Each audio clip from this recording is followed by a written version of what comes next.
Доллар төмендеді ме, әлде теңге төмендеді ме? Ассалаумағалейкум, құрметті көрермен. Бізді тамашалауды және де бір ғана лайк түймесін басуды ұмытпаңыздар. Қазақстан қор биржасындағы кассе сауда-саттық қорытындысы бойынша 1 доллардың теңгеге қатысты бағамы төмендеді. Күндізгі сауда-саттық мәселесі қарағанда доллар бағамы 0,179 теңгеге төмендеп, 1 доллар 461,1 теңге болды.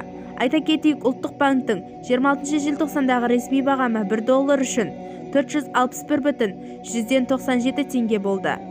Cruz.kz мәліметінше Алматыдағы ақша айырбастау пункттерінде доллардың сату бағамы 463,5 теңге, сатып алу бағамы 468 теңге болды.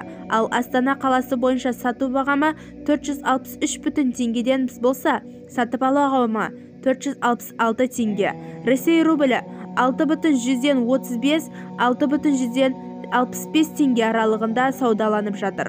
Қазақстан Республикалық ұлттық банкінің дәрежесіне сәйкес 26 желтоқсан күні Ресей рублінің орташа салыстырғанда бағамы 6,181 теңге болды.